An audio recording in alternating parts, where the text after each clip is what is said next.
Emmanuelle Borne, je suis rédactrice en chef de la revue L'Architecture d'aujourd'hui. Ketil, is it translated? Does it work? Ok. Donc on a volontairement et avec un peu de provocation intitulé cette table ronde est-il temps d'opter pour la décroissance? Pour répondre à cette épineuse question, j'ai réuni autour de moi 4 personnes qui représentent à mes yeux une pratique différente de l'architecture, qui partagent sans doute des convictions. Néanmoins, Salima Nagy, vous êtes architecte et docteur en anthropologie de l'EHESS, l'École des hautes études de sciences sociales. Vous œuvrez au Maroc depuis le début des années 2000 pour la revitalisation d'une architecture vernaculaire dans les massifs de l'Atlas, que le Code de l'urbanisme avait placé sous le joug du béton jusqu'à récemment, en 2014. Cela est précisé, je tiens à le dire, nous avons dédié un portrait à l'engagement de Salima, parce qu'à ce stade-là, c'est un véritable engagement dans ce numéro. Voilà, une première pratique patrimoniale et contemporaine de l'architecture, on y reviendra. Myriam Chabani, vous êtes cofondatrice de New South, une agence d'architecture, d'urbanisme et d'anthropologie, donc un point commun déjà avec Salima. Vous enseignez actuellement à l'École nationale supérieure d'architecture de Paris-Malaquais et à la Haute École d'art et de design de Genève. L'un de vos thèmes de prédilection est la déstandardisation de l'architecture, et vous développez notamment avec New South un projet de 45 logements intermédiaires en Algérie, où vous cherchez justement à sortir des modèles canoniques et standardisés de l'habitat en utilisant des ressources locales. Vous nous en direz plus. Mais déjà là, on a 2 exemples de personnes qui travaillent dans les marges de la pratique habituelle de l'architecture. Ketil Trædal-Thorsen, on vous connaît peut-être mieux d'ailleurs. Vous êtes l'un des cofondateurs de l'agence norvégienne Snohetta en 1987. Elle est connue pour ses architectures dites paysagères. Je pense notamment à la Norway National Opera House, que j'ai vue, et donc je confirme qu'il y a bien cet élan paysager qui rejoint le sol. Et vous avez récemment accru votre présence en France avec de nombreux projets. Le Centre international d'art pariétal de Lascaux 4 était l'une de vos premières pérégrinations sur le territoire français. Vous avez aussi travaillé avec François Chatillon sur le musée Carnavalet qui a ouvert récemment. Vous avez livré les bureaux du quotidien Le Monde à Paris. Vous êtes engagé dans la rénovation du musée d'histoire naturelle de Lille. Il y a aussi le planétarium de Douai, la rénovation du musée national de la marine. Voilà, vous êtes vraiment, ça y est, vous êtes ancré en France. Et justement, on va parler avec vous de territoire et de différences de territoire. Quentin Chansavang, j'ai pas écorché, c'est bon. Vous êtes maître de conférence associé à l'ENSA Grenoble, à l'école d'architecture de Grenoble. Vous ne l'êtes plus. Titularisé à l'école de Clermont-Ferrand cette année. Vous êtes co-directeur de Bellastock, une association créée en 2006 au sein de l'école d'architecture de Belleville et qui est devenue en 2019 une société coopérative d'intérêt collectif. Alors cette association avait pour particularité à sa naissance d'organiser un festival annuel pendant lequel les participants construisaient une ville à l'échelle 1 à partir de différents matériaux. Ces matériaux, selon les éditions, variaient. Et aujourd'hui, vous développez une architecture expérimentale pour valoriser les lieux, différents lieux, en imaginant des alternatives à l'acte de construire. L'un de vos chevaux de bataille est le réemploi de la matière, d'où l'invitation de participer à cette conférence. Donc voilà, j'ai réuni 4 personnes très différentes autour d'une question qui devient lancinante, qui fait écho à l'allocution d'Emmanuel Macron en septembre dernier, au cours de laquelle il a annoncé ce que les architectes dénoncent depuis très longtemps. Il nous a donc dit qu'on était parvenu à l'ère de la fin de l'abondance. Nous le savons, depuis un moment déjà. Donc la question est volontairement radicale, à vous de la mesurer. Pour une fois, je ne serai pas dans la mesure, Myriam, pour préserver la matière, économiser l'énergie, réduire les émissions de gaz à effet de serre et l'empreinte carbone, bref, pour contrer la crise écologique. Je vous adresse cette question et peut-être en premier lieu à Salima Nagy. Vous qui préférez à l'acte de construire celui de reconstruire une architecture de terre, de pierre, de fibres végétales, est-ce que pensez-vous qu'il faille considérer d'arrêter de construire un jour? Pourquoi pas? Pourquoi pas si les réponses ne sont pas satisfaisantes? Je pense que nous tous, à cette table, on se soucie vraiment de notre empreinte. Et donc, à chaque fois, au moment du chantier, mais bien avant le chantier, puis à chaque phase du chantier, on se pose ces questions. Qu'allons-nous faire de tout ceci ou que ferons-nous de tout cela? Donc, dès que, en effet, moi, je peux réemployer, je remploie. Donc, ce mot, il est pour moi une évidence. Au Maroc, il y a énormément de villages abandonnés. Et à côté des villages abandonnés, il y a des architectures inadaptées. Donc, la question, elle se pose de façon complexe parce qu'il s'agit de foncier. Il s'agit de problèmes d'héritage, il s'agit de choses vraiment complexes socialement. Donc automatiquement, c'est beaucoup plus simple que de faire une table rase et de remettre 3 petits murs en béton et on n'en parle plus. Et donc cette complexité du monde fait qu'aujourd'hui, en effet, il est beaucoup plus simple de faire des nouveaux murs que de réfléchir au remploi. Et au fond, la décroissance, après, complexifie encore les cheminements puisqu'il s'agira de contraindre et de mettre énormément de normes, énormément de matières grises, mais pas toujours très grises, en vérité. Souvent des petites recettes et pour le Maroc, en tous les cas, le dernier appel d'offres était sur le dimensionnement des briques, du dimensionnement de la terre crue. Donc si on se met aussi à légiférer sur un monde aussi vaste que la terre crue, je suis un peu inquiète. Oui, on y reviendra. Vous évoquez aussi les dérives qui ont touché l'industrie du béton au Maroc, mais vous trouvez qu'elles atteignent maintenant l'industrie, enfin une industrie balbutiante de la terre crue. Et voilà, on en reparlera. Je voudrais adresser la question à nos autres invités. Myriam, c'est vous qui avez attiré mon attention sur le moratoire d'une de vos consoeurs, enfin sur l'appel à un moratoire je vais la citer, Charlotte Malter-Barn, qu'elle a lancé en 2021, pardon. Elle a appelé de façon volontairement provocatrice aussi à l'arrêt de toute construction neuve. Donc c'est une autre façon de reformuler cette question. Que pensez-vous de l'acte de bâtir et de cette position radicale qu'on entend néanmoins émerger de plus en plus, qui appelle à l'arrêt de toute construction neuve? Merci pour la question facile. Alors, je pense que cette question, elle se pose différemment en fonction du contexte depuis lequel elle est formulée. Aujourd'hui, on est à Paris, donc on est au sein d'un tissu urbain déjà très constitué. Donc cette question, je pense, résonne de manière différente ici que dans des contextes, on va dire, semi-ruraux, en tout cas. Et là-dessus, je voudrais attirer quand même l'attention sur peut-être une inégalité en termes de mode de développement en fonction des localités et évidemment des rapports nord-sud qui peuvent exister aujourd'hui.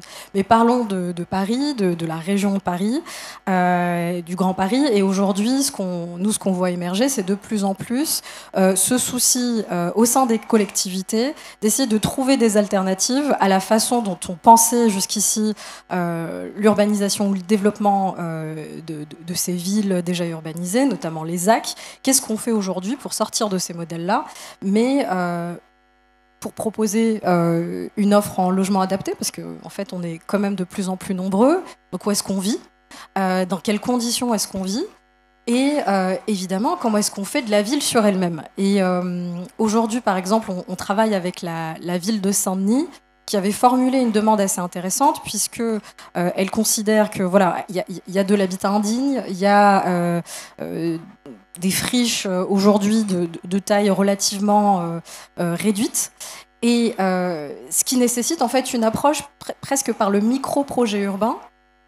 Et c'est là où ça devient intéressant, c'est-à-dire qu'on arrête de construire à partir du moment où on pense la ville sur elle-même et à partir du moment où on prend conscience un petit peu des ressources qui sont déjà disponibles. Donc c'est le cas évidemment de la ville de Saint-Denis, c'est le cas d'énormément de villes desquelles nous sommes déjà familiers, mais la matière, on va dire les ressources qu'on a besoin de mobiliser, même pour faire de la rénovation, de la réhabilitation, sont en réalité reste considérable aujourd'hui. Et les enjeux qu'on a face à nous, c'est aussi, et je pense que Quentin, tu en parleras bien mieux que moi, mais même l'industrie, en tout cas la tentative d'industrialisation du réemploi, qui par exemple est une façon un petit peu de trouver cette ressource dans ce qui existe déjà, se heurte à des contraintes d'ordre réglementaire, économique. Donc aujourd'hui, on est en plein temps de crise. Au final, peut-être que c'est aussi une opportunité. Si l'énergie coûte plus cher, alors on sera peut-être plus prêt à mettre de l'argent dans ce qui coûte cher en termes de ressources humaines. Parce que le réemploi, ce sont des êtres humains qui travaillent. C'est ce temps-là, en fait, qu'on va payer plutôt que la matière.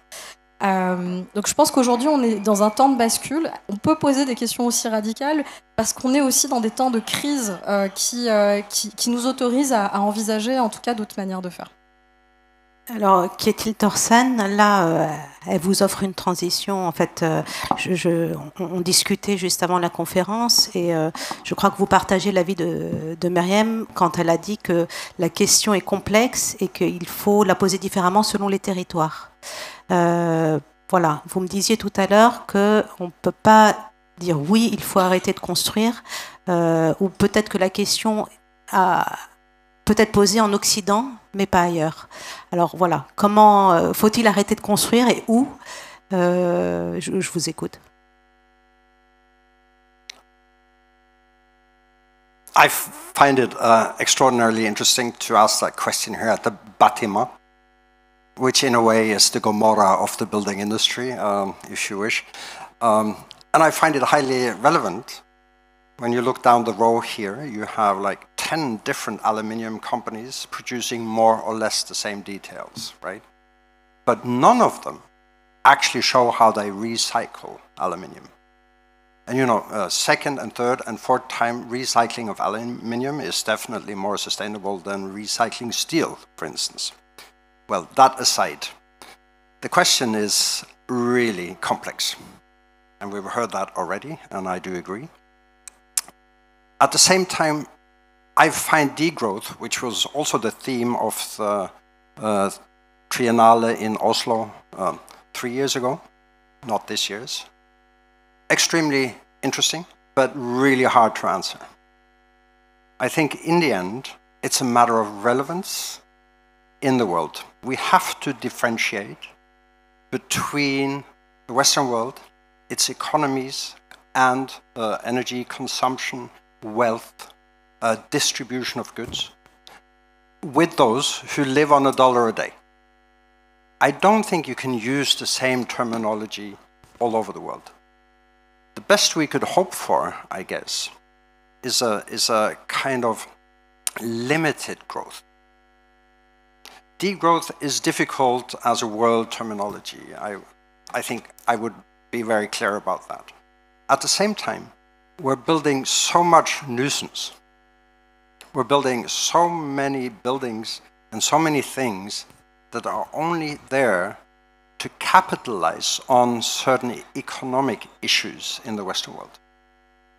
You don't even ask the question, how is it going to be used long term? What is the CO2 footprint? So my point of view is, within the environmental issues that we're dealing with these days, we should not forget social sustainability and distribution of wealth and economic sustainability in the wider world. And that's what makes it complex. We have to bring these things together. We have to look at the growth pattern. that we have, the type of materials that we're using, the context it's within, how we actually solve the issues from workspace to living, to housing, to education, to culture, to urbanization. Moreno started doing here in Paris, I think, this 15-minute city, which is a way forward for larger, already established cities. And we see, of course, that in Paris, we are getting more and more involved in rebuilding buildings, interiors, that have a certain relevance because they create a platform for a certain public. And you know, I've always been of the opinion that architecture is also a way of sensitizing the public.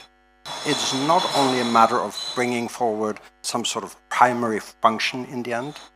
That we had to do after the war. Then we had the first line of rebuilding after the war, which is almost my generation, not quite, but almost. And then you move into the things and saying, okay, what is the conception of the future when you are forced to change completely the building industry, responsible for almost 40% of the CO2 emissions, or equivalent CO2 emissions that we have? What do? You go through every point of the profession. You cannot leave any element alone. You have to cross-collaborate. You have to go into science. You have to go into technologies. You have to go into low-tech solutions. You cannot leave any option away. Right now, you have to go into every option possible, research it, and make sure that the next step, next generation, is moving forward.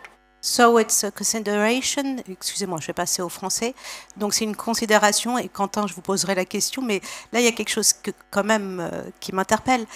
Donc c'est une considération, limited growth, la croissance contenue, c'est une considération apportée à chaque projet, mais est-ce que justement pour une agence comme Snohetta, qui comparé à mes autres invités, construit beaucoup plus, est-ce qu'il n'y a pas aussi la considération de se dire on va refuser des projets? Est-ce qu'il y a des moments où on se dit la quantité de matière dépensée est aussi plus simplement, la question est effectivement très complexe, plus simplement aussi une question d'échelle, de mètres cubes? Est-ce que cette question que vous avez rendue beaucoup plus nuancée par votre propos, mais est-ce qu'il y a des moments, il y a aussi, est-ce que tous les projets méritent d'être construits? Est-ce qu'il y a certains projets qui peut-être mériteraient, comme l'ont fait Anne Lacaton et Jean-Philippe Vassal, quand je crois que c'est à Bordeaux, je n'ai pas envie de dire de bêtises, je vérifierai, quand on leur a proposé un projet, ils ont répondu non. Non, on pense qu'il ne faut rien faire, ici, il ne faut rien faire. Est-ce qu'un architecte peut répondre ici, il ne faut rien faire? You're asking me, right? So I think most architects are already saying no to a lot of jobs. I think that's become a common kind of way forward. There could be many reasons. They could be ethical reasons. There could be environmental reasons.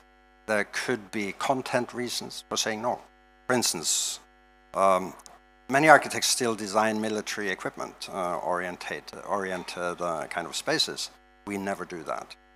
Even we say no to prisons, although you could probably claim that you can do prisons better than what they are today, and it's one of those parts of the building industry where there is a lot of improvement to be done on human rights. But yes, you of course need to say no to jobs, and we do. And I think, like I said, most practices do that based on their own philosophy and ideologies these days, except if you're such a huge corporation that you really 100% all the time need the money. Quentin, je reviens back to reuse. Vous, c'est écrit noir sur blanc sur le site de Bellastock. Je ne sais pas si vous vous en souvenez, mais sans doute, dans un contexte de raréfaction des ressources primaires et de nécessaire finitude de l'espace urbain, nous ne pouvons plus construire avec la pratique du XXe siècle. Donc, comment construire si ce n'est plus comme on construisait auparavant? Comment Bellastock, comment avez-vous choisi de construire et... Ouais. Déjà, à la base, comme vous le disiez, Bellastock, c'était juste un festival d'étudiants qui avaient envie d'apprendre autrement. Donc, en dehors des cours, ce festival, il donnait juste le lieu et le temps pour toucher la matière et voilà, mettre en place en 4 jours un processus de projet du début à la fin qui incluait justement l'usage. On parlait de notions sociales et donc voilà. Donc à la base c'est vraiment parti juste d'une envie d'apprendre autrement le métier. Et donc ce constat il est venu en faisant aussi avec les enjeux auxquels on fait face et auxquels aujourd'hui on voit que tout le monde essaye de se saisir du sujet. Enfin, c'est intéressant d'avoir différentes pratiques de l'architecture pour voir un peu, poser bien les questions hein, pour chacun, chacune, comment on s'adapte. Donc on est parti de ce festival, mais en fait on n'est pas maître d'œuvre nous aujourd'hui. Donc de fait on construit pas. Mais en fait le paradoxe c'est qu'on est en train d'essayer de voir comment on pourrait faire de la maîtrise d'œuvre. Parce qu'on est parti en effet de cette pratique du réemploi qui a émané de ce festival à la base, avec un premier festival en 2012 où on est justement à l'île Saint-Denis, donc juste à côté de Saint-Denis, et puis c'est un peu sur tout le territoire de la Seine-Saint-Denis que l'expertise réemploi sur laquelle on travaille s'est développée, pour toutes les raisons que tu mentionnais. Et du coup, nous on a plutôt travaillé d'abord sur une méthode de comment on va déconstruire ce qui existe. Donc on est parti dans l'autre sens, quoi. Et là aujourd'hui on en est au point où cette question du remploi a intégré les programmes, elle a intégré la loi même, enfin elle est en train, et donc on a une demande grandissante d'expertise sur la partie initiale, sur le diagnostic au début ressources, mais maintenant plus largement PEMD. Et en parallèle de ça, on a aussi toujours donc cette expérience de construire dans l'espace public. On a parlé du remploi, mais il y a aussi la notion d'urbanisme transitoire, qui est l'autre sujet qu'on traite, mais qui est complètement lié, en tout cas à nous, dans notre manière de l'approcher, où justement, on va dire la compétence de l'architecte, on va dire les fondamentaux qu'on nous apprend à l'école, de savoir concevoir des espaces, des usages, en ayant connaissance des matériaux, de savoir les représenter, les mettre en œuvre, les faire mettre en œuvre. On va l'utiliser pour arranger des espaces publics avec des touches très légères, parce que c'est les commandes qu'on a dans les contextes qu'on a, et parce que aussi, très, très honnêtement, c'est quelque chose, enfin, la grosse maîtrise d'œuvre, on va dire, c'est quelque chose qu'on ne sait pas encore faire. Et donc là, maintenant, après avoir... donc le premier festival, c'était en 2006, donc on va avoir 16 ans. Là on commence justement à se dire il y a quand même de la maîtrise d'œuvre qui existe, et donc nous on souhaiterait pouvoir maintenant appliquer, parce qu'on a vu une limite en fait. Donc notre travail aujourd'hui c'est plutôt d'accompagner des maîtres d'œuvre, et on essaye on se rend compte qu'il y a des limites dans le projet, pas parce que l'architecte sait pas faire, mais parce que on sent que le processus de projet, quand on est à AMO ou quand on accompagne, c'est moins facile d'aller plus loin. Donc on souhaite continuer ce travail-là, mais aussi pouvoir le développer nous-mêmes sur la base, parce que de formation, on est quasiment tous architectes à la base. Et on a tous travaillé en agence avant, quasiment tous. Donc,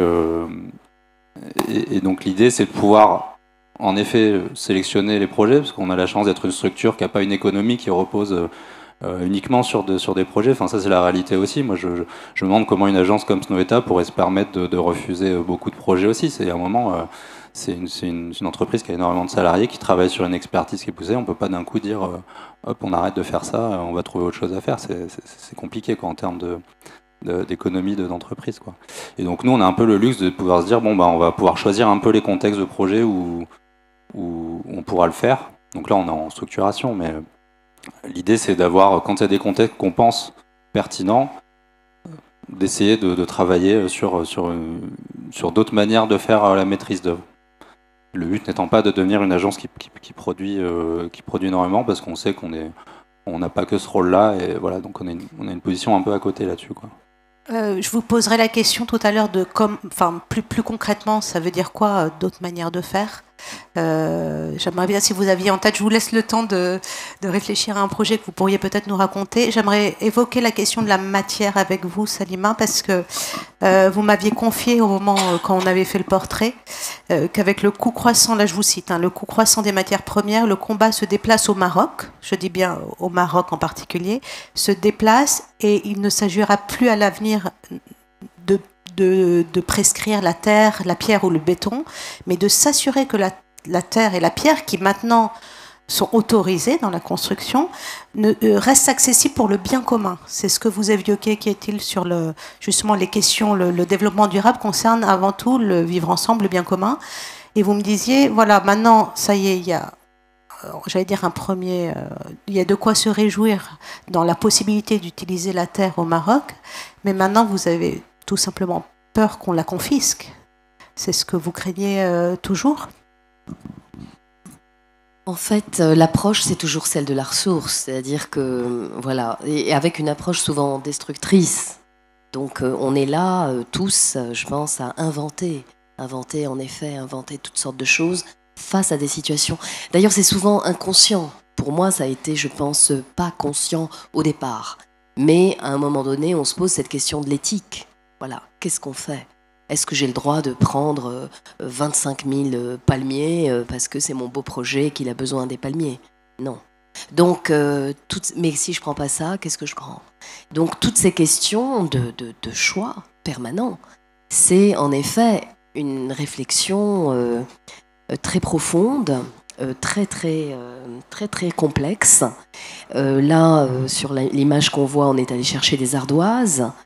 Donc, on avait en effet des gens qui travaillaient au fur et à mesure des besoins. Donc, il y avait 6 toutes petites coopératives qui fournissaient l'ardoise noire qu'on voit. Ils n'avaient jamais travaillé l'ardoise pour du sol. Ils avaient toujours travaillé pour du calpinage sur des villas, des choses ou des piscines. Donc là, c'est posé cette question. Et moi-même, j'avais honte. C'est-à-dire, je me disais, est-ce qu'on va pas prendre toute une falaise que pour ce projet. Donc voilà. Et en même temps, au final, parce que ça montre un possible et des possibles dans un pays qui n'y croyait pas, dans un pays qui disait oui, la pierre, mais non, la terre, pourquoi faire ? Et donc petit à petit, les pouvoirs publics se mettent à y croire, dépassent le constat du mépris, parce qu'il y avait quand même un immense mépris pour ces matières premières. Et à ce moment-là, va se poser la question d'inventer des filières. Comment ? Est-ce que ça va être avec une approche extrêmement capitaliste, pour simplifier le discours, ou est-ce que ça va être comme là ? Là, ça a été assez bien fait, puisque il y avait des coopératives déjà constituées avant nous. Pour les palmiers, dans les petites palmeraies où j'ai œuvré, pareil, il y avait des interlocuteurs qui étaient là, donc il suffisait juste d'actionner un levier qui était potentiellement là. Et quand on fait travailler les femmes, on leur demande aussi de se constituer en coopérative pour éviter les tensions inévitables entre les personnes et pour contribuer à favoriser des liens. Mais tout ça, ça paraît philosophique. Or, c'est des vraies questions de terrain.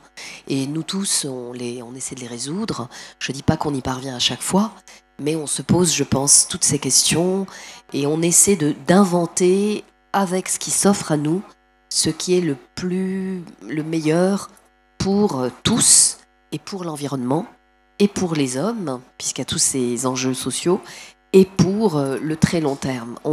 Je pense qu'on ne se rend pas compte qu'on est un métier qui réfléchit vraiment. Ici, on est dans un salon qui présente des produits, mais nous, on ne se pose pas la question du produit, on se pose la question en effet de la fonction, ça a été dit, et de la mise en œuvre dans des contextes, en effet, mais le moins impactant possible. Je pense que tous les architectes aujourd'hui se posent cette question, partout où ils vivent, et c'est pour ça où ils œuvrent, et c'est pour ça aussi quand on est des petites structures qui le revendiquent, et qui revendiquent un artisanat, on peut se permettre finalement ce luxe, mais je suis sûre que dès qu'on le peut, on le met en place, même si la loi ne nous y oblige pas. Pour le Maroc, je pense que tout est à faire. Il n'y a aucune filière. Donc pour l'Algérie, c'est pareil. La Tunisie, c'est pire. La terre est interdite chez eux. Et donc, l'Égypte, c'est une catastrophe. Je sais qu'en Arabie Saoudite, ils ont envie de travailler comme ça, mais ils sont en train de copier des modèles occidentaux. Donc, à chaque fois, on va copier des choses qui n'ont pas fait leurs preuves, qui ne sont pas efficientes finalement. Donc, voilà, je crois que la question du doute, la question de la réflexion permanente, la question de la non-facilité, la question du fait qu'on ne clique pas et ça se fait. Il y a tout un tas de procédures à mettre en œuvre, des gens à convaincre. Moi, là, quand j'ai eu, sur ce projet que vous voyez, tous les grands pontes du ministère de l'Intérieur qui sont venus voir de leurs yeux et qui m'ont dit « Alors, c'est possible, alors on peut le faire. Oui, les prix commencent à monter, l'acier, ça devient inabordable. Très bien, essayons d'eux. » Mais voilà, c'est un premier pas. Je pense que tout n'est que petits pas. Et ça, on le mesure quand on a les cheveux blancs. Tout n'est que petits pas, mais des petits pas extrêmement importants, je crois.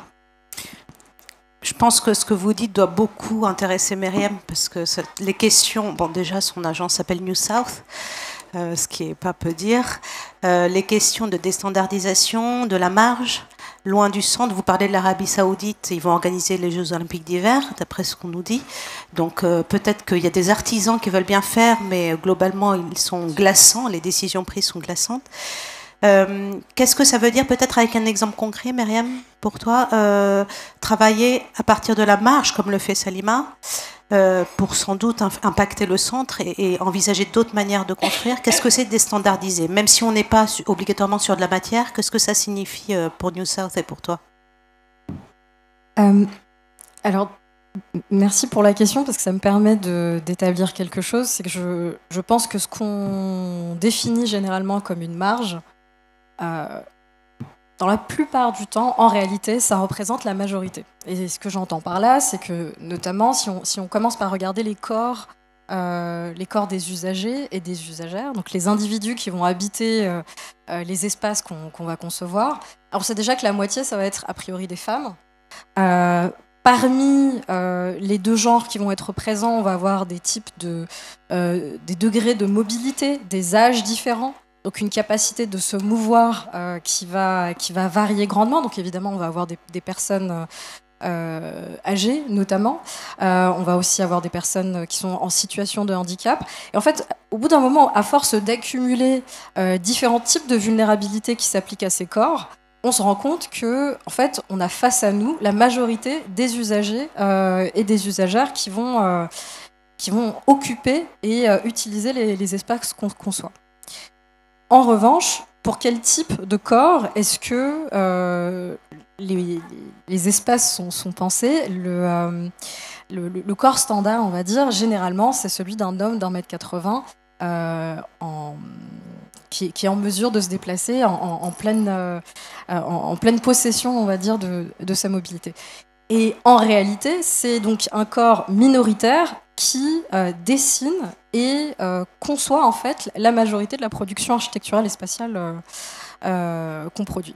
Et ça, je pense qu'on est nombreux à le penser, ça ne fonctionne pas.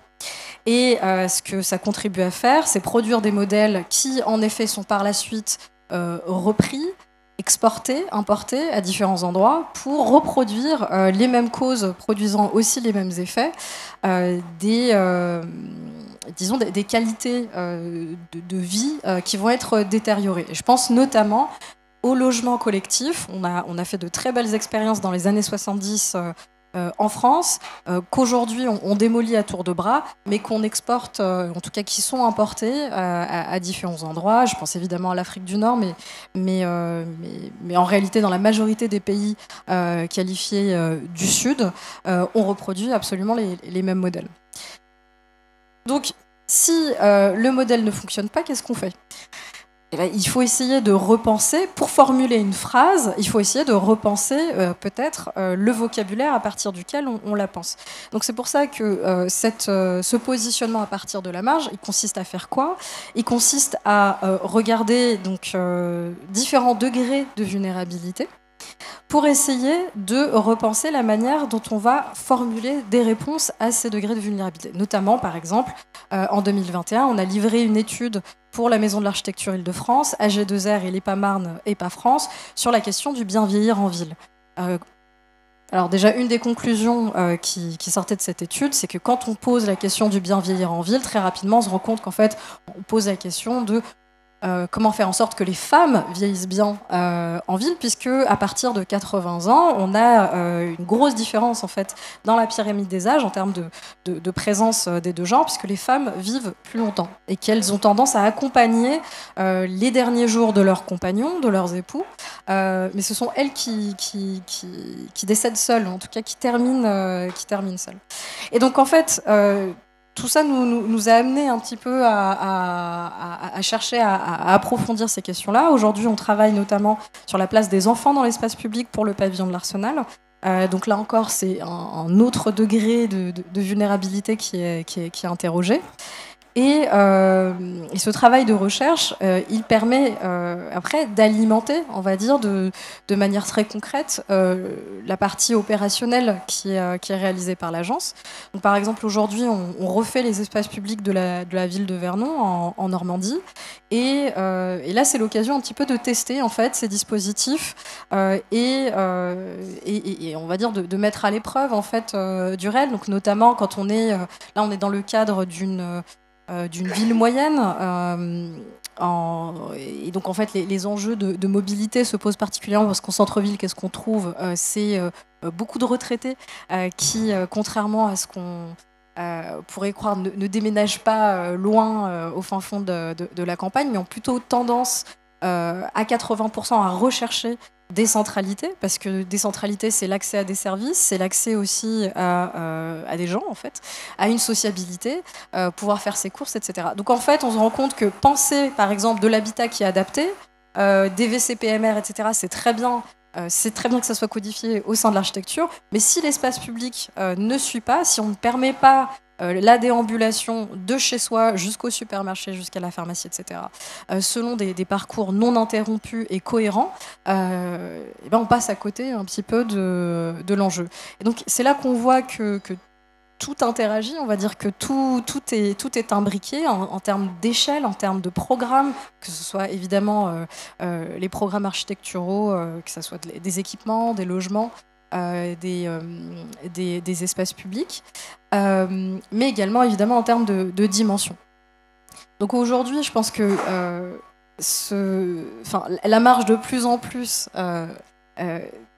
s'avère être un centre, et tout l'enjeu est plutôt d'attirer l'attention, en tout cas de redéfinir ce qui constitue une centralité à partir d'une pensée qui s'exprime à la fois dans l'espace, mais aussi dans les ressources qu'on va chercher à mettre en œuvre, parce que évidemment Salima et Quentin font ce travail-là. Déjà repenser la ressource première, c'est-à-dire cet automatisme, parce qu'évidemment on a disons que la plus grosse contrainte à laquelle on fait face, c'est celle du temps.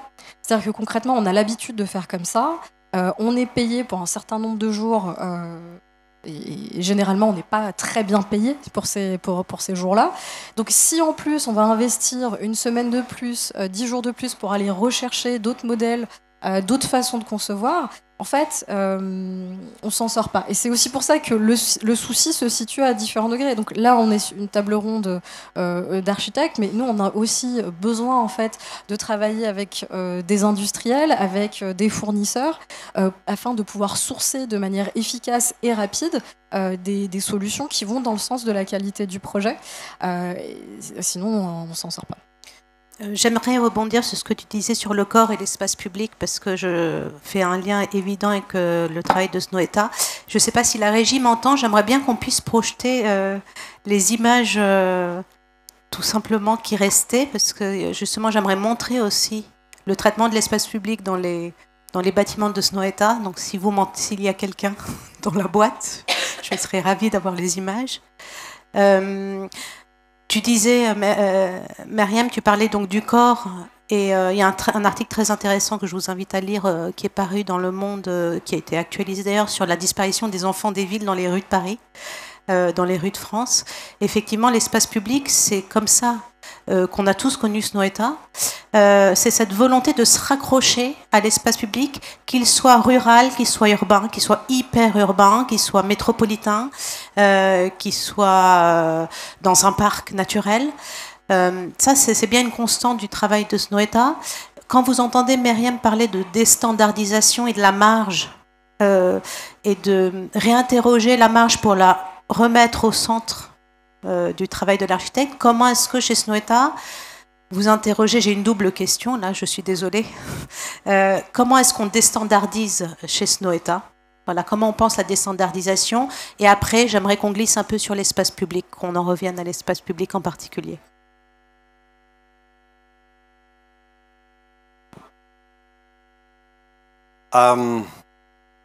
Public space is all about accessibility. So what I've found since we started working in France and in Paris especially is that legally and commercially you're putting up fences everywhere. Every time there is a bloody project coming up, there is a fence following either in front of the project or just beside of the project, but at the same time. So I think I've had more debates on fences in Paris than I had since I was born until I came here. There is some sort of notion of insecurity in the city. And the destabilization of accessibility to either existing urban forms or others need to be opened up, and you have to rely on your public.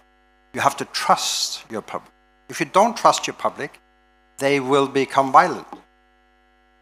The Opera House has not been sprayed down by one piece of graffiti since the beginning, simply because it's 24/7, open and accessible. So openness and accessibility in the repair of the city, which is why I also don't think we can actually delegate the responsibility to others, to the building industry, and say, okay, you should stop building and we should stop drawing. No, because there is so much repair in public space, gardens, landscapes that need to be developed. You would never talk about degrowth in a garden. It's totally impossible. So what you do is you look at the overall context of how public space interacts intimately with the user. So what does that mean from a philosophical point of view? It means that when I'm sitting at this chair now, it's my chair, right? When I leave, it goes back to bâtiment. So closeness, intimate relationships, touchability, sensitivity is a matter of creating public ownership. If you cannot touch it, you cannot own it. And in a sense, to me, this is one of the most important drivers for public architectures that we're dealing with for the moment, is how do we break the legal aspects and the commercial aspects that are defying public access. If you look at the early Nolli plans of Rome, you will see that a city is not described by the volumetric of its buildings. It is described by publicly accessible and non-accessible areas. So inside a train station would be drawn in a Nolli plan as white, whereas the offices belonging to that train station would be black, say. So you can promote the city through its emotional aspect of accessibility rather than its physical representation. And to me, this is one of the most important things that we have forgotten to deal with. What is a semi-public space? What is an in-between space? What is a semi-private space? What is a private space today? And we find regulations being in the way of a lot of these things, you know, building regulations. It's a French speciality, regulation. Regulation is our speciality. Well, they are a result of industries lobbying into the lawmakers in the end. And we do know that research that happened 5 years ago, maybe with positive results for the building industry, are not yet integrated into the building laws. Simply because the political transition is so slow from the discovery of something that might be positive for the building industry until it becomes part of the law. So now in Oslo, we're proposing a building law-free zone. But of course, you need to deal with all the elements of agreements that you have with society for disabilities, for economic results of the companies and so forth. So my hope now is that we can create examples where you can actually measure not only the carbon footprint, not only look at the biodiversity, which we do need and which still needs to grow, but also the social impact that these have in combination. And there is an interrelationship between biodiversity, CO2 footprint of a building, and social accessibility. They are linked together. You cannot take one away from the other. If you do, all of a sudden, everything we do will collapse. Even repair of old buildings will collapse, like here in Lille, right? Because in the end, you're relying on what there is. Whether it's an already existing building, an existing landscape, an existing area along the fjord, you are, as a creative person, and I'm still an architect, you are relying on this type of information that you have. And then you can make a choice. And believe me, we're saying no to jobs every week. For sure. You are relying on the information you're getting out of the context. And if you cannot react to this context, you should basically say no. Because then it is not a positive contribution. Then it is per se a negative contribution. So the projects you have in France, some you have to fight for to be able to complete the project as in lines of public space that you've designed, because there's always going to be an issue regarding the public space, isn't there? Well, I find it harder here than in many other places we have worked and are working. And I'm wondering sometimes why. You know, because you have in France and in Paris especially, this emphasis on security. What is security? Security is to secure that no one gets hurt, right? But what about being mentally hurt? How do you calculate that? We do a lot of post-occupancy studies, like for instance on Times Square, when we redid Times Square, took away the cars, let the public in. What happened? Crime rates went down, pollution went down, and these kind of things, by reconstructing like here in Brussels, is making something that is already existing accessible to the public and repairing it. So it becomes a huge issue in the future, not to say we can't have any growth, but to have the right type of growth and the right type of distribution. I'm turning to Quentin, and I'm turning into French. Justement, quand on parle de bien public, comme Kjetil en parlait, moi je pense tout de suite à l'urbanisme transitoire. Il y a quelques années, on ne savait même pas ce que c'était. Il y a une dizaine d'années, ça existait peu. Et le modèle, quand on parlait d'urbanisme, on pensait ZAC. Heureusement, c'est un modèle qui vient à se fatiguer.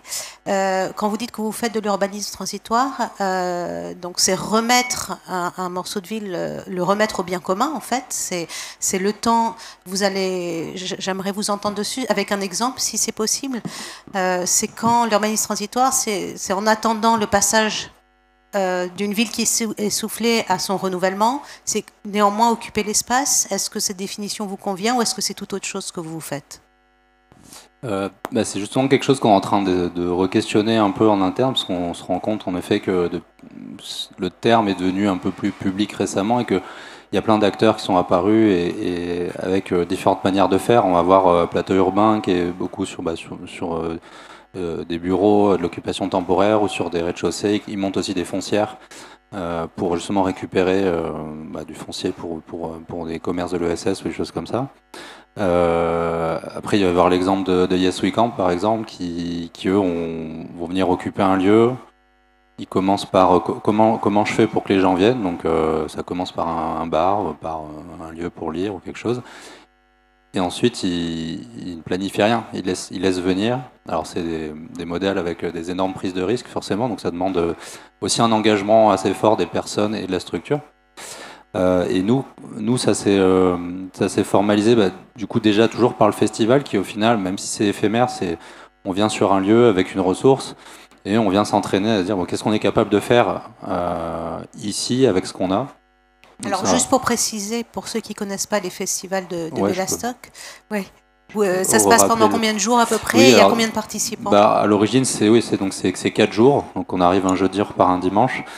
Et l'idée, c'est il y a une thématique qui est développée maintenant tout au long de l'année. Donc ça se passe au mois de juillet, mais en amont, on fait des tables rondes, des choses comme ça. Et du coup, on arrive à un scénario qu'on propose à entre 500 et 1000 participants qui arrivent sur un site. Et donc, quand ils arrivent, il y a une certaine quantité de matière, donc qui est aussi limitée en quantité et en qualité, on va dire.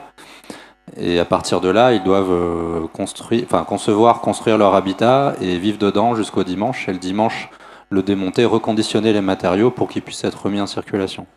Donc ça, c'est la partie purement conception, construction. Et ce qui est intéressant, et ce qui est peut-être la partie urbanisme transitoire, c'est ce qui est venu tout seul au fil des festivals, c'est de se rendre compte que après, le premier soir, il faut déjà qu'il y ait un toit, parce que des fois il pleut, hein. Donc ça met face à une réalité, mais c'est qu'à partir de là, donc il y a d'abord des habitats, et très naturellement, en fait, il y a justement ces espaces, on parlait d'espaces publics, du privé, semi-privé, public, des espaces interstitiels entre chaque habitat qui se forment en très très peu de temps, des activités qui se lancent. Alors, à la base, c'est beaucoup d'étudiants, maintenant ça commence à être de plus en plus mixte, avec aussi des entreprises qui viennent 4 jours, ils posent un jour, et puis voilà. Et ils se mélangent, et où on voit par exemple les étudiants marseillais qui ont posé un terrain de pétanque, qui ont ramené beaucoup de pastis et qui vendent du pastis, voilà. Donc c'est un exemple un peu ludique, mais il y a les Bretons qui vendaient des crêpes, voilà. Et en fait ça paraît un peu bête, mais c'est quelque chose que nous, à aucun moment on donne une consigne là-dessus, et donc c'est montrer un peu comment les usages du lieu sont définis par les usagers eux-mêmes au moment où ils découvrent le lieu, et comment ils vont se l'approprier. Donc, et que deviennent les lieux à la fin du festival? Jusqu'à il y a 3 ans, c'était des lieux, donc chaque année on trouve un nouveau lieu, on échange avec une mairie, c'était un temps très court, c'est-à-dire que sur un an il faut trouver le lieu, s'organiser en termes de logistique, et on le rend tel quel. Donc vraiment le but, c'est vraiment le rendre comme on l'a trouvé. Par contre, justement, il y a eu une bascule récemment où on s'est dit que le festival devait devenir un outil d'urbanisme de transition. Et donc là, par exemple, ça fait 3 ans qu'on est au même endroit, donc sur un site à Évry-Courcouronnes, qui a pour but de devenir justement un lieu de formation par le geste à l'échelle 1, comme ça peut se faire aux grands ateliers depuis une trentaine d'années, mais en Ile-de-France. Et donc nous, on a proposé de venir organiser notre festival 3 années de suite, avec un phasage, un premier festival en 2021 sur la thématique de s'implanter sur un site, l'année dernière sur le fait d'outiller le site, et cette année de s'ouvrir. Donc en fait, parce que ce qui était critiquable, c'était le côté trop éphémère, et du coup de ne pas se servir suffisamment de ce festival. Donc voilà, là maintenant en fait on est plutôt sur comment ce festival il vient, il laisse le site tel qu'il est trouvé, mais par contre il contribue à structurer dans son usage, et pas uniquement à aller rassembler des spécialistes, à se dire bon voilà, qu'est-ce que c'est l'enseignement par le faire, on va programmer, et puis on va construire de telle manière, parce qu'on sait déjà, on a besoin de tout ça. Et l'urbanisme transitoire, c'est aussi ça en fait. On parlait de ce que j'ai compris qu'en Norvège, du coup, il y avait des zones un peu libres sans réglementation, ou des zones d'expérimentation en fait. C'est ce qui est prévu. Et c'est par exemple donc nous en 2020, on a été palmarès des jeunes urbanistes en même temps que Yes We Camp, que Sophie Ricard et 3 autres lauréats. Mais donc je nomme ces 2-là en particulier parce qu'on avait un peu la même pratique. Et du coup, on avait été invité par Emmanuel Grégoire, la ville de Paris, qui nous réunissait pour me poser des questions. Voilà, vous êtes palmarès des jeunes urbanistes, qu'est-ce que vous conseillez, quoi. Donc, c'était assez... et je me rappelle que du coup, une proposition qui avait été faite, notamment par Nicolas Détry de Yes We Camp, c'était de dire, en fait, nous, il y a une réglementation qui est très lourde, comme on l'a dit. Donc nous, pour pouvoir faire évoluer la ville, il faut que la ville de Paris soit en capacité de nous donner des parcelles où justement on est libre d'expérimenter, et on peut s'affranchir de toute la réglementation habituelle, avec forcément un cadre pour s'assurer que tout aille bien, pas faire n'importe quoi. Mais bon, à partir du moment où vous reconnaissez des acteurs à l'échelle nationale, vous devez faire confiance pour expérimenter. Et donc voilà, l'urbanisme transitoire, c'est ça. Après, Ce qui est compliqué aujourd'hui, c'est que nous, on a commencé à le faire voilà, au travers des festivals, mais on a fait un festival en 2016 sur ce sujet-là.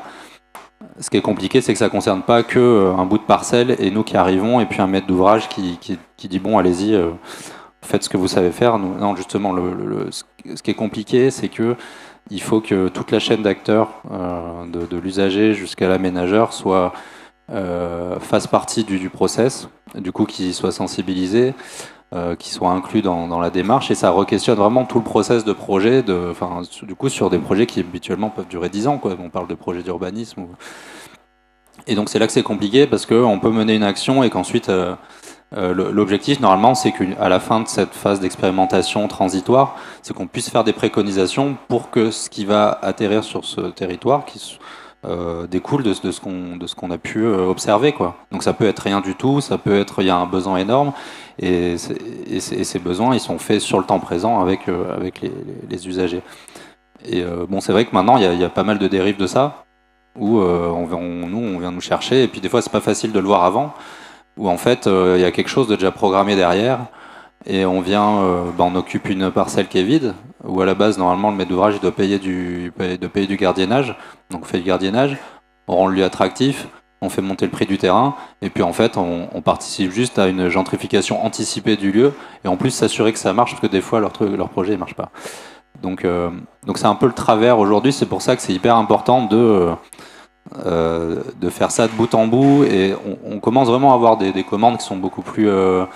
on sent dans la manière dont c'est écrit, dans un appel d'offres, pourquoi que vraiment ils vont prendre en compte les préconisations qui vont émaner du projet transitoire, parce que ils disent voilà, c'est fait en 2-3 phases, et puis les deuxième, troisième phases, il y a un budget derrière, mais il y a rien d'écrit, quoi, il y a rien de préécrit a priori.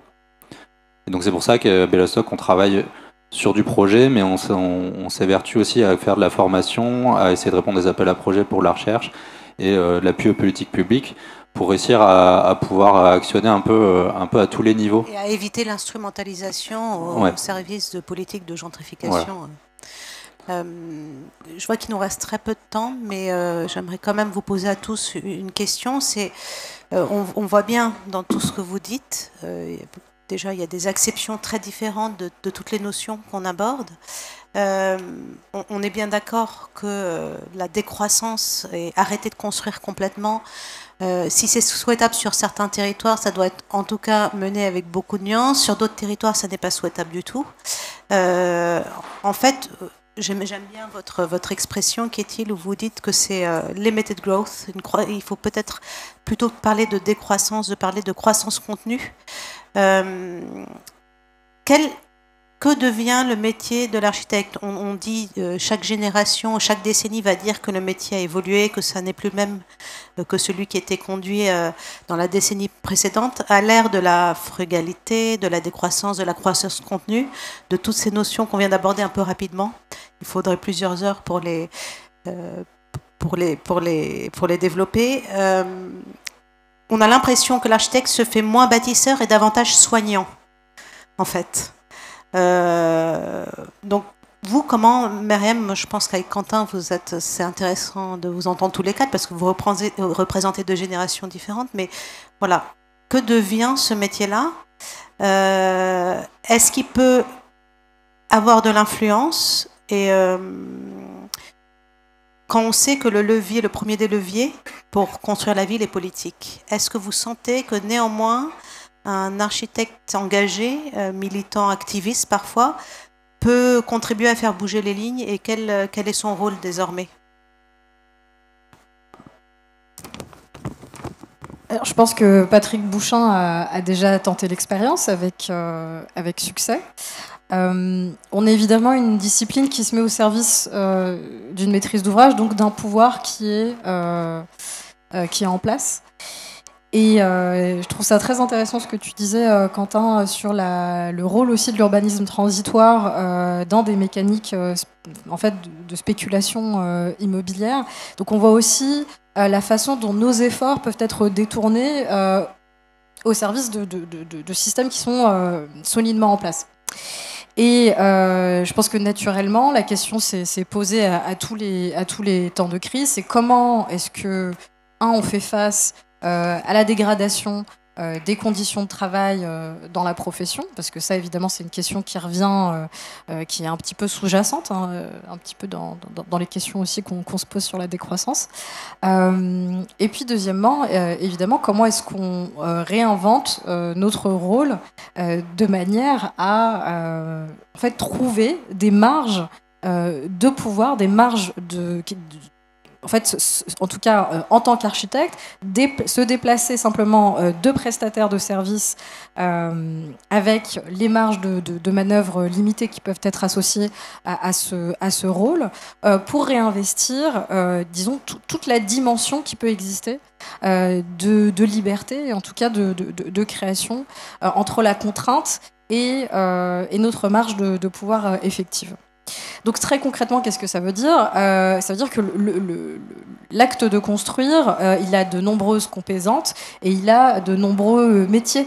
Et donc aujourd'hui, je pense que de plus en plus, ce qu'on essaye de faire, c'est hybrider, en tout cas se saisir, se positionner à la rencontre entre plusieurs disciplines, plusieurs compétences. On mentionnait par exemple chez New South, on fait de l'architecture, de l'urbanisme et de l'anthropologie. Pourquoi ? Parce que notamment, ce qu'on voit, c'est que de plus en plus, ce sont des compétences qui sont exigées au sein des appels d'offres. Donc par exemple, on va avoir la compétence de concertation, la compétence d'architecte urbaniste qui est demandée aussi pour des projets d'urbanisme, entre guillemets, qui il y a quelques années seraient vus comme plus classique.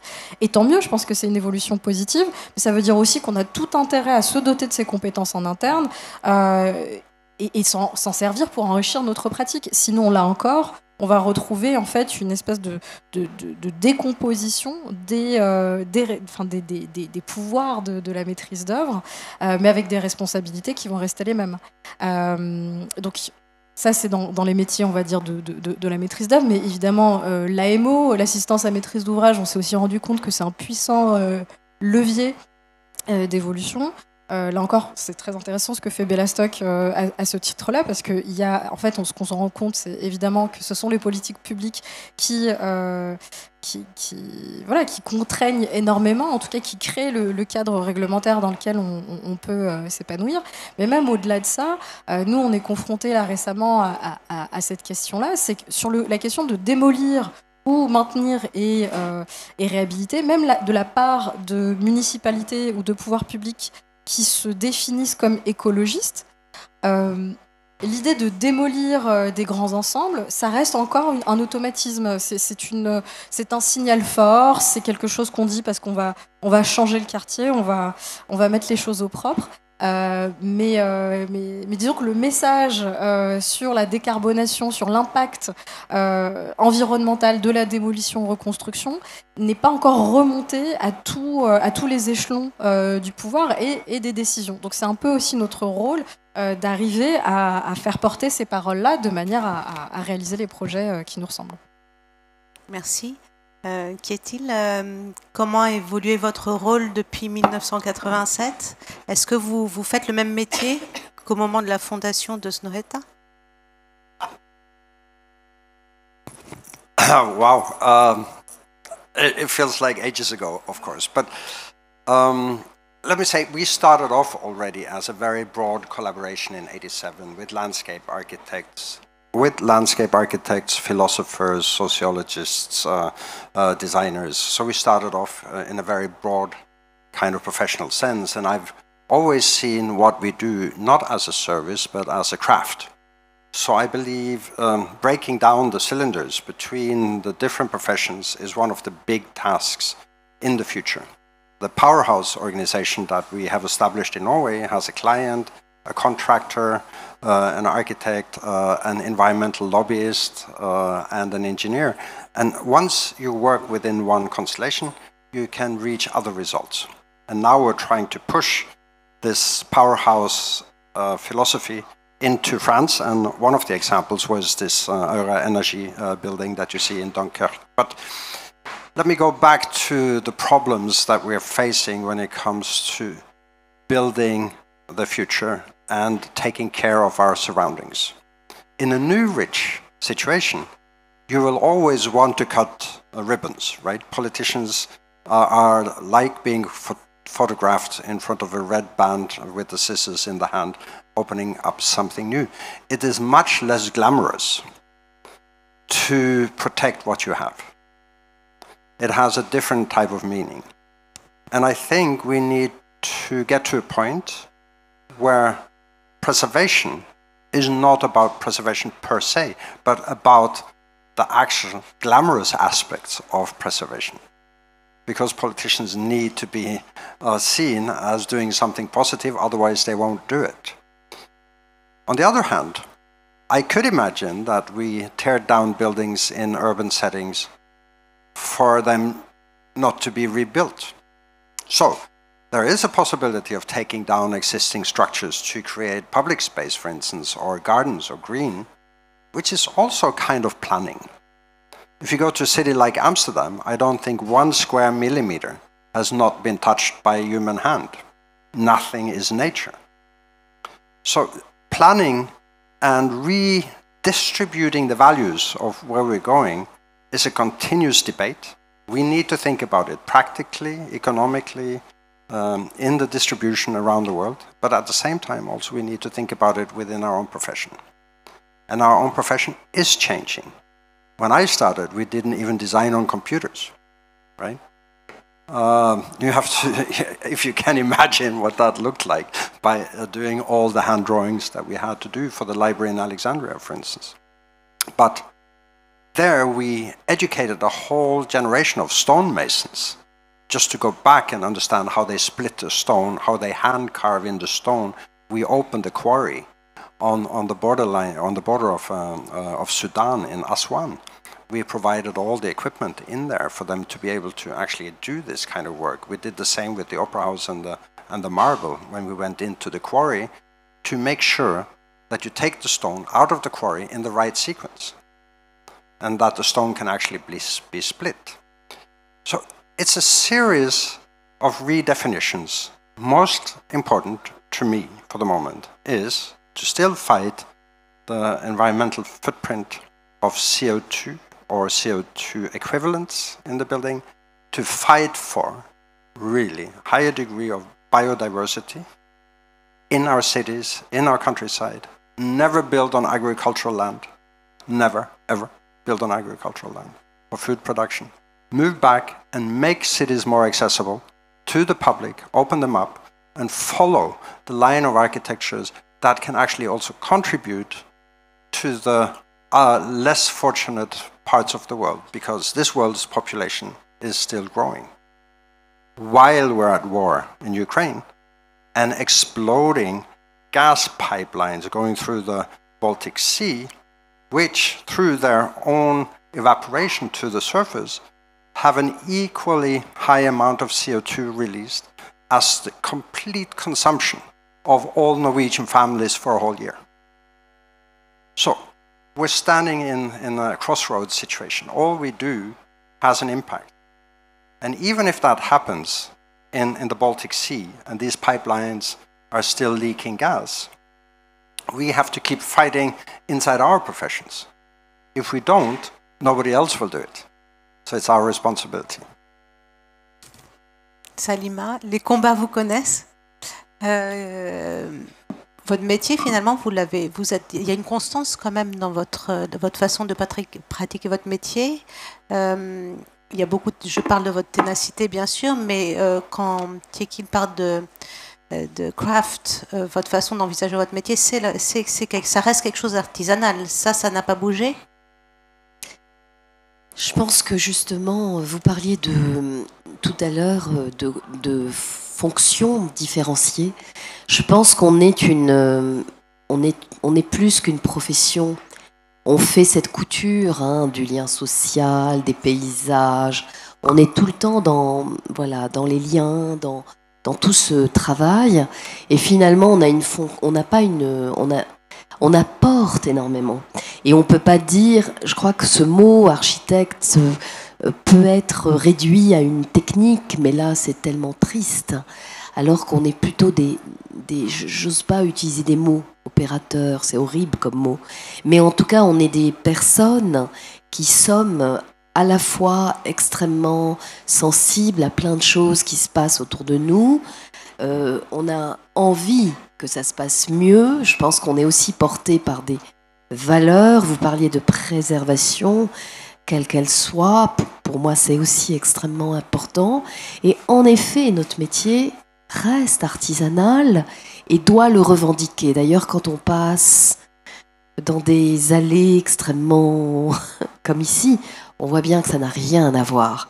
Et on n'est pas du tout technique. C'est pour ça que parfois, on se frotte à des ingénieurs qui n'ont pas compris toute cette dimension avant tout humaine. Je pense que c'est ça la vraie définition.